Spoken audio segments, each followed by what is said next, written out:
Hello and welcome to Part of the People with me, Graeme Pryce. It's hard to know where to start with this one, really.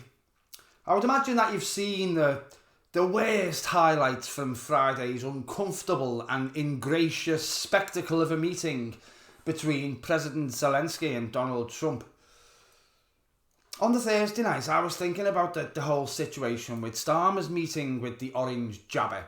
I had thought that the outcome for Ukraine was looking quite good, depending on some of what we saw come out of Trump's gob there. But at the back of my mind, there was a continuing, lingering thought. The thought that Donald Trump absolutely cannot be trusted and that Zelensky was walking into a lion's den. Turned out that Zelensky was the lion, surrounded by braying, buffoonish donkeys. Though having said that, donkeys can be a bit grumpy, but they're usually lovely, gentle creatures, aren't they, that are actually really useful. Might be doing a disservice to donkeys there. Frankly, I was disgusted by what I saw. I thought Donald fucking Trump had already been the architect of some of the most shameful exhibitions in US history. But I think it's fair to say that his behaviour completely changed the whole world for the worst on Friday. I'll try not to ramble on about it too long, but I've got a few things to say about it right after this. I was just looking at my channel analytics and I noticed that 53% of people who watch my videos weren't subscribed. The pain. Come on, just have a quick check that you've subbed, liked and rang the bell. Make a skinny old scouser a little bit happier today. About the time that Russia invaded Ukraine in 2022, I had a conversation with a close friend of mine who will remain unnamed for obvious reasons. I doubt he even remembers it, and I was still on the plonk myself back then, so I'm surprised I do, but I digress. That conversation stuck with me for a long time because he's a clever lad, and yet here he was coming out with the same propagandist nonsense that I'd heard a few times already, even at that point, even though Donald Trump hadn't really got his campaign going then. There were no wars while Trump was in office. It's easily counted. There were several wars while Trump was in office, and he spectacularly failed to do anything about any of them. There was Syria, which he completely ignored, which we know now is probably because there's a lot of Russian actors in Syria. There was war in Myanmar, and I'd bet everything I own, except my jewellery and my doggies, that Trump doesn't even know where Myanmar is. He certainly didn't give a crap about there being a war there, did he? And there's a horrendously violent and devastating conflict being going on between Saudi Arabia and Yemen. That was going on when he was in office. Though, given that Saudi Arabia is probably the richest oil nation in the world, and Yemen really isn't, I think we can work out why Trump wasn't so desperate to stop the death there, can't we? My mate listened to what I said and we carried on a decent conversation about it. I can't remember what conclusion we came to, but I know that we were able to listen to each other's point of view with maturity, empathy and respect. He's since come to a whole new opinion about the Mango Mussolini over the pond, and I'm not surprised because he listens to reason and reaches normal conclusions. You'd expect three men that are responsible for the collective safety of hundreds of millions of lives to be able to do the same, wouldn't you? No. Apparently two of them couldn't. Now, a lot of people are saying this was a political ambush on Zelensky, and I tend to agree. It's since been revealed that the Speaker of the House, Mike Johnson, apparently tried to warn Zelensky to be careful around Trump because he was grouchy and looking for an argument. A claim that he's since denied, probably because he's a ruthless career politician that's thoroughly hitched his trailer to the Trump wagon. But he later posted a cleverly worded approval of Trump on Twitter, where he also made it clear he believes Russia is the aggressor, rather than being another sycophant who's trying to pretend that up is down and black is white. Should probably watch his back after that. But it seems, for most of them, even this utter betrayal and shaming of their nation isn't a step too far. There's been a few Republicans that have spoken negatively about the whole spectacle, but not that many. I'm just stunned that there are millions of Americans that are prepared to blindly follow a man that is very, very clearly blindly following Vladimir Putin. You find yourself wondering just what it will take to make the American public sit up and look at what they're doing and what the rest of the world can see. Speaking of the rest of the world, though, there has been an outstanding show of unity from countries across Europe and beyond, with statements of solidarity and sincerity. The type of solidarity and sincerity that we should have been able to expect from the President of the United States. It seems those days have gone. As I've mentioned before, I spend quite a lot of time letting videos of debates run in the background while I do other things. I've seen idiots try to argue that the earth is flat. I've seen utter morons trying to claim that the earth is only 6,000 years old because the Bible says so. I've seen total sponge-brained losers try to claim that 5G is a weapon system and every LED lamppost in your local area is secretly a directed energy weapon. Have you ever heard of Mark Steele? Google him.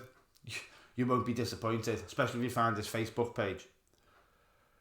There is a staggering amount of stupidity in the world, and the internet gives all of the most stupid people the ability to congregate and enforce each other's delusions. I never thought we'd see that kind of stupidity spill out into reality beyond the internet, though. I thought it'd stay in the realms of flat earth debates and young earth creationists. I never thought we'd see a megalomaniacal fascist use that stupidity to get elected to the most powerful office in the world. I was wrong. That is exactly what's happened, and that is exactly how Donald Trump got elected, by fooling stupid people. The kind of people that thought Bill Gates was trying to inject us with Illuminati nanoprobes during the pandemic. The kind of people that think the royal family are secret lizard people. That is the kind of stupidity and idiocy that is now ruling America. And I'm not sure what the normal, reasonable people of the world like us can do about it. So where do we go from here? It looks like America has been fooled into electing a godhead, a idiotic godhead that lives in a bubble of privileged fake reality and is surrounded by people that are afraid to say no to him and afraid to contradict his fallibility. I thought it was bad enough that Elon Musk had allowed himself to be indoctrinated by the right-wing fantasy world he's created with his own social media project, but I could never have expected that the US would vote for a president that is also so easily fooled, utterly stupid and completely misinformed. But is that really what has happened? It seems that way to many of us, doesn't it? But do we really think that Trump is just incredibly stupid and easily conned? Is there something bigger at play here? Trump knows that he can't follow Elon Musk and Steve Bannon in openly doing Nazi salutes on stage in front of millions. But he hasn't distanced himself from these people. He hasn't condemned them. In World War II, Trump would have been labelled a collaborator. I think there's an even deeper and scarier element to this, though. Hitler and the Nazis were, without doubt, utterly deplorable and deceitful monsters.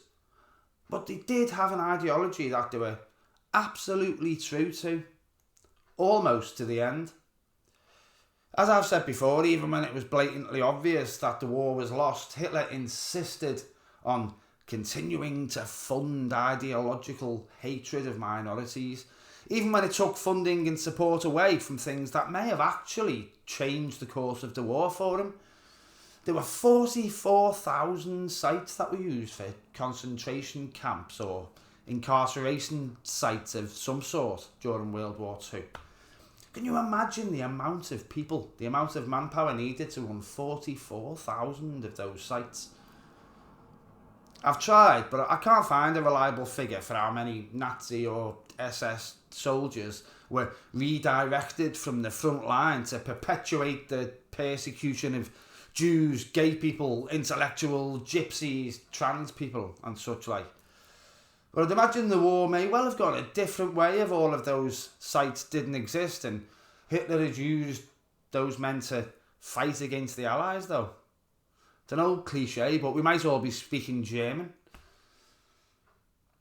That same level of ideological conviction doesn't seem to exist within the MAGA ranks. They have only one ideal, the aggrandisation of Donald Trump. Does that make them worse than the Nazis? Or better? Or just different? You tell me, because I just don't know anymore. I do know that we saw the paradigm we've lived with for 80 years dissolve when J.D. Vance was shouting, "You haven't said thank you," or Donald Trump was saying, "You don't hold all the cards," to Zelensky. You don't hold all the cards either, Trump. You've given all the cards to Vladimir Putin and proven that America is no longer the leader of the free world. And when America voted with Russia, Iran and North Korea against Ukraine last week, they proved that they don't even understand what the free world is anymore. Europe now has to unite, not against America, obviously, but against tyrannical leadership, against dictatorship, against evil. An evil that Donald Trump has either been stupid or ignorant enough to bring on his own country, cheered on by an utterly corrupt and cowed media and 76 million fucking morons in little red hats. One day those hats will be in museums alongside the armbands that the Nazis wore in the 1930s. We can only hope Trump ends the same way that Hitler did. A failed, pointless little coward who couldn't face reality. I'm not sure Donald fucking Trump even knows what reality is anymore. Thank you for watching if you've gotten this far. I just want to end with one last point that occurred to me while I was sitting there watching Trump and Vance parrot Putin's talking points. Trump did a lot while he was in office for the first time, and very little of it was good for the American people or helped them move forward with their lives. But I saw how many Americans had totally forgotten the monster he was during the debates I watched in the run-up to the election. I wasn't particularly surprised that he won again. Disgusted maybe, but not surprised. Even I couldn't have imagined how bad his second term could be though, and how damaging it could be to the whole world. We can only hope that it's come too late for him to assist his mate Putin, because after 3 years of onslaught, Russia is no longer a superpower. Trump believes it is because he lives in a world of propaganda, arrogance and ego. And who's got bigger egos than him and Putin? But really, it's not a superpower anymore. Mostly all that Russia has now is the threat of nuclear war. And even that is largely uncertain because despite taking its nuclear arsenal out of Ukraine after the breakup of the USSR, there's really no reason to believe that Russia has maintained it properly. Putin's missiles probably contain more dust and rust than they do enriched uranium. But America's missiles still work. The UK's missiles definitely still work. "You're playing with World War III," Trump screamed at Zelensky on Friday. No, Donny. You're playing with World War III because you're so fucking stupid and servile that you've sold 335 million American people out to Vladimir Putin. MAGA may be stupid enough to believe you, but 76 million people voted for Trump. That means over 250 million people in America didn't vote for him. And the whole world is wondering when they're going to stand up and end this charade. You have more guns than every other nation in the world combined. And you said you need to keep them. Even when people were shooting up schools and killing kids in the hundreds every year, you needed to keep them because you might have to fight a tyrannical government. You've got one. The fuck are you waiting for? You dumb, spineless, gullible bastards. Do something about him. I think I'm going to have to leave it there, aren't I? Getting a bit emotional. I'll finish by saying that isn't all I have to say, but it is as much of what I've got to say as I think I'll get away with saying today. Ta-da-la.